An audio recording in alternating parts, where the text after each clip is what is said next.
বগুড়া শেরপুরে আলতাদিঘি ফাজিল স্নাতক মাদ্রাসার নতুন গভর্নিং বডিকে সংবর্ধনা দেওয়া হয়।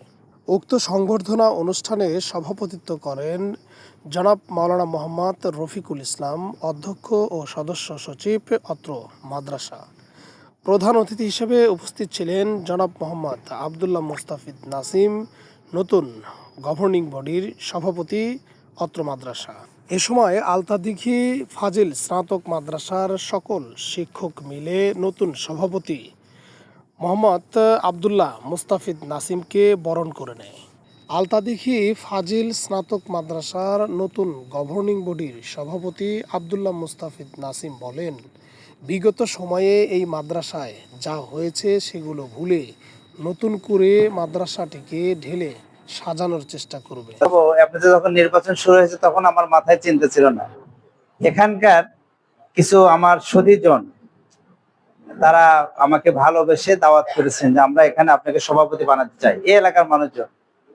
আর তারপরেও আমার যখন তারা বলেছেন যে এখানে আপনার আব্বা এখানে দীর্ঘদিন যখন যত সভা হয়েছে তার সভাপতিত্ব করেছে, আমরা আপনাকে চাই। আর দ্বিতীয়ত আমার শ্বশুরে মাদ্রাসা প্রতিষ্ঠা লগ্ন থেকে চেয়েছিলেন, তিনি এখানকার আমি প্রিন্সিপাল হিসেবে দেখেছি ছোটবেলা থেকেই। তো সব মিলাই যখন সবাই দাওয়াত দিয়েছে তখন আমি এখানে উপযুক্ত মনে করেছি, যার ফলে আমি ইচ্ছা পোষণ করেছি। তারপরে অনেক বাধা বিঘ্ন পেরিয়ে আল্লাহর অশেষ রহমতে আল্লাহ রাব্বুল আলামিন কবুল করেছে। বলেন সম্ভব হয়েছে, তার সম্ভব হতো না। আমাদের ব্যক্তিগত কোনো পাওয়ারে হয়নি, আমাদের ব্যক্তিগত কোনো পাওয়ার নেই। আপনাদের মতে আমি একজন সাধারণ মানুষ।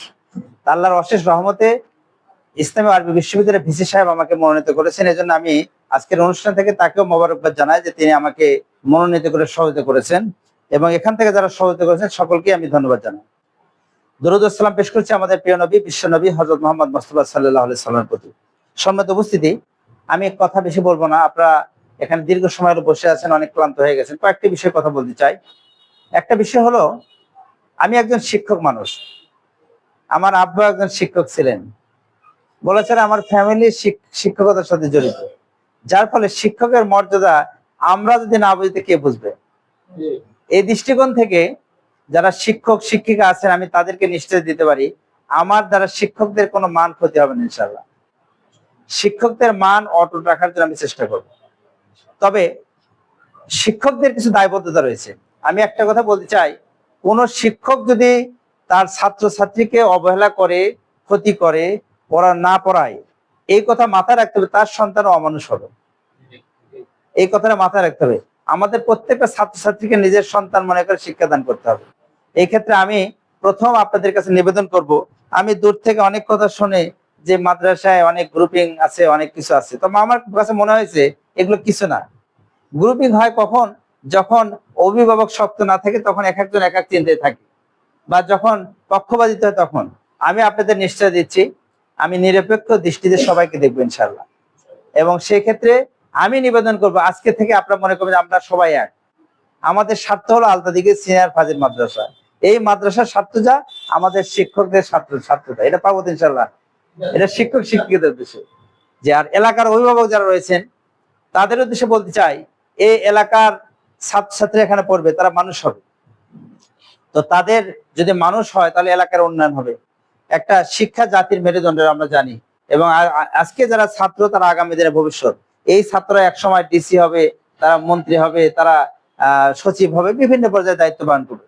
অনেকে আমরা মাদ্রাসাকে অবহেলা করি, কিন্তু আপনারা জানবেন যে গত নির্বাচনে ডাকসুতে যে কয়েকজন ভিপি পদে নির্বাচন করেছে সবাই মাদ্রাসা ছাত্র। তাহলে মাদ্রাসাকে অবহেলা করার সুযোগ আছে? আমরা প্রশাসনের মিশা দেখতেছি বিভিন্ন, এখন তো মানে রাজনৈতিক কারণে প্রতিনিয়ত প্রশাসনের সাথে আমাদের বসতে হয়। তো সেখানে দেখতেছি অধিকাংশ প্রশাসনের নেতৃবৃন্দ, তার প্রশাসনের যারা দায়িত্বে আছে তাদের বেজ মাদ্রাসা। তাহলে মাদ্রাসা খাটো করে দেখার কোনো সুযোগ নেই। মাদ্রাসা থেকে কিন্তু অনেক বড় বড় কাজ পেতে পারে, বড় বড় পর্যায়ে যেতে পারে। আমি আমার এই 3 বছর মেয়াদ, আমি চেষ্টা করবো 3 বছর মেয়াদে আপনাদের সাথে নিয়ে আপনাদের সহায়তা করেন, যে এই মাদ্রাসাকে একটা মডেল মাদ্রাসা প্রতিষ্ঠা করার চেষ্টা করবেন ইনশাআল্লাহ। তবে কাউকে কষ্ট দিব না, কাউকে কষ্ট দেওয়ার আমার মানসিকতা নেই। আর যারা নতুন অভিভাবক সদস্য হলেন তাদের উদ্দেশ্যে আমার একটা কথা, সেটা হলো এক একজন এক এক ভাবে নির্বাচন হয়ে আসছেন, মনোনীত হয়ে আসছেন। তো আপনার সাথে আমাদের আসলে ওইভাবে পরিচয় বিভিন্ন ভাবে আছে, কিন্তু এইভাবে একসাথে কাজ করার তো পরিচয় ছিল না। আজকে থেকে হলো। আমরা সবাই এক মানসিকতা নিয়ে কাজ করবো ইনশাল্লাহ। আমি ব্যক্তিগতভাবে ওয়াদাবদ্ধ যে ইনশাল্লাহ এই আমি অভাবী পরিবারের ছেলে না, আমার কোনো অভাব নেই, আর আমার অনেক কিছু চাওয়া পাওয়া নেই। আমি যা সম্পদ আছে আমি তাতে আল্লাহ শুকরিয়া, এর চেয়ে কম থাকলেও আমি চলতে পারতাম। আল্লাহ আমাকে অনেক সম্পদ দিয়েছে, আমি খুবই সন্তুষ্ট তাতে। কাজী আমার সম্পদের কোনো চাহিদা নেই, এবং আমি কথা দিচ্ছি এই মাদ্রাসা থেকে 5টা পয়সা আমাকে নিতে হবে না। আমি আসা যাওয়ার জন্য আমি শুনেছি যে অনেক সভাপতি নাকি প্রতিষ্ঠান থেকে ভাড়া নেন, আমাকে ভাড়াও দিতে হবে না, নাস্তাও দিতে হবে না, কোনো কিছু দিতে হবে না। আমি নিজের ভাড়া দিয়ে আসবো, নিজের নাস্তাই করবো ইনশাল্লাহ। কিন্তু আমার কথা হলো, আমার সদস্য ভাইদের উদ্দেশ্যে আমার বক্তব্য হলো, আপনাদের এই মানসিকতা তৈরি করতে হবে যে আমরা আসবো সেবার উদ্দেশ্যে, অন্য কোনো উদ্দেশ্য না। আমরা এখানে 5 টাকা নেবো না, 5 টাকাকে তসরুপ করতে দেবো না।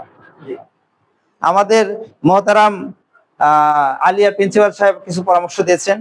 আমি আরো কিছু বিশেষ যারা শিক্ষাবিদ তাদের সাথে কথা বলেছি। আমি মহতারামকে দাওয়াত দিয়েছিলাম যে তার মুখ থেকে কিছু উপদেশ শুনতে চাই, এই জন্য আমি দাওয়াত করেছিলাম। তো আরো যারা মোটামুটি দেশের বিভিন্ন জায়গায় উচ্চ পর্যায়ে যারা শিক্ষাবিদ রয়েছেন, বিভিন্ন প্রতিষ্ঠান চালান, সবসময় তাদের সাথে রাজনৈতিক কারণে বা ব্যক্তিগত সম্পর্কের কারণে, আমি শুধু রাজনৈতিক ভাবে চলি না, আমার সাথে বিএনপি লোকজনের সাথে ঘনিষ্ঠ সম্পর্ক। আওয়ামী লীগের সময় আওয়ামী লীগের নেতারা আমাকে রাজনৈতিক ভাবে প্রতিপক্ষ ভাবলে এমনি আমাকে তারা আন্তরিক ভাবে ডেকে নিত ব্যক্তিগত সম্পর্কে। এই সম্পর্কে আমি বহাল রাখি, আলেম ওলামাদের সাথে সম্পর্ক রাখি, সবার সাথে সম্পর্ক রাখার চেষ্টা করি।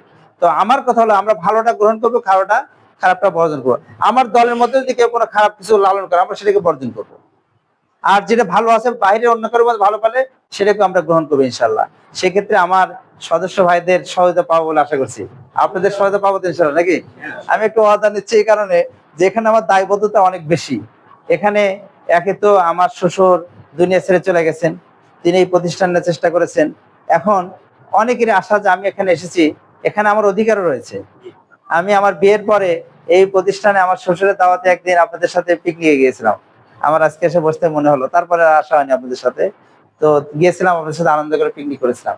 তো আজকে আসলাম আপনাদের সভাপতি হিসেবে। তবে আমি সভাপতি হিসেবে আপনাদেরকে আমাকে ট্রিট করতে হবে এটা আমি মনে করি না। আপনারা মনে করেন আপনার কারো ভাই, কারো মানে যে যেভাবে নেন, আপনাদেরই আমি একজন, এবং আপনাদের সহকর্মী হিসেবে সাথে কাজ করতে চাই। সেই হিসেবে গ্রহণ করবেন ইনশাল্লাহ। আপনাদের সকলের রাজনৈতিক ভাবে দল মত নির্বিশেষে সকলের সহযোগিতা কামনা করি। আমি চাবো এই এলাকার মাদ্রাসা উন্নয়ন হোক। আর উন্নয়ন ব্যাপারে যে কথা, আমরা আমার সর্বোচ্চ শক্তি দিয়ে আমার চেষ্টা থাকবে ইনশাল্লাহ এই মাদ্রাসাকে উন্নত করা। আমরা অন্যান্য প্রতিষ্ঠানকে উন্নত করার চেষ্টা করছি। আর রাজনৈতিক ভাবে যেহেতু আমি উপজেলা সেক্রেটারি হিসেবে প্রশাসনের সাথে সবসময় মেশার সুযোগ আছে, আমরা চেষ্টা করব প্রতিষ্ঠানে যে সকল অভাব আছে সেগুলো দূর করার জন্য।